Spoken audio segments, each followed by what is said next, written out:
ఈ క్రైస్తవ్యం నిన్నగాక మొన్నొచ్చినటువంటి మతం, మా మతానికి లక్షల సంవత్సరాల చరిత్ర ఉంది అని కొందరు అంటున్నారు. మీరు నమ్మే మతం లక్షల సంవత్సరాల చరిత్ర కలిగినటువంటిది అని నమ్మడానికి మాకు ఎలాంటి ప్రాబ్లం లేదు, కానీ ఆ స్టేట్మెంట్ ని సపోర్ట్ చేయడానికి హిస్టారికల్ అండ్ ఆర్కియలాజికల్ ప్రూఫ్స్ కావాల్సి ఉంటుంది.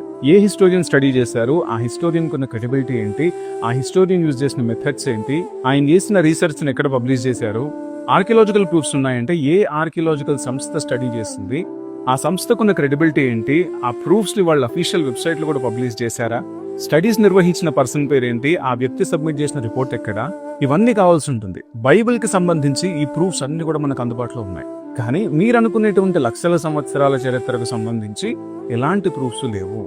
లేదు మా మతం ఇంత ప్రాచీనమైనటువంటిదని చెప్పి మాకు వాట్సాప్ లో వచ్చే మెసేజెస్, ఫేస్బుక్ లో సర్క్యులేట్ అయ్యే పోస్టులు ఇవే మాకు ప్రామాణికం అంటే మాత్రం అవి సరిపోవు.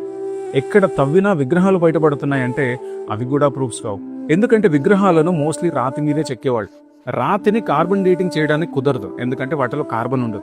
సో రేడియోమెట్రిక్ డేటింగ్ చేస్తారు. ఆ రేడియోమెట్రిక్ డేటింగ్ ద్వారా రాయి యొక్క ఏజ్ ని కనుక్కోగలుగుతారు, which would be billions of years. కానీ చెక్కిన డేట్ ని మాత్రం ఫిగర్ అవుట్ చేయలేరు. సో ఆర్కిటెక్చర్ ని బట్టి సివిలైజేషన్స్ ని డిటర్మిన్ చేసి అక్కడి నుండి డేట్ ని ఎస్టిమేట్ చేసే ప్రయత్నం చేస్తారు. ఇకపోతే టీవీ 39 లో చెప్పారు, భారత్ ఎస్టర్డేలో చెప్పారు, జీబ్రా న్యూస్ లో చెప్పారంటే అవి కూడా ప్రూఫ్స్ కావు. న్యూస్ ఛానల్స్ ని, న్యూస్ పేపర్స్ ని ఇలాంటి విషయాల్లో నమ్మే పరిస్థితి నేటి కాలంలో లేదు.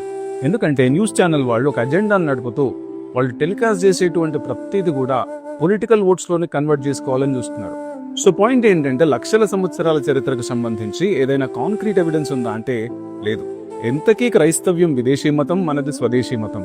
ఇలాంటి వాటి మీదకి మన ఎమోషన్ ని డైవర్ట్ చేసి సమస్త లోకాలను సృష్టించినటువంటి పరమాత్మని మనం తెలుసుకోకుండా ఆపే ప్రయత్నం వాళ్లకు తెలియకుండానే చేస్తున్నారు.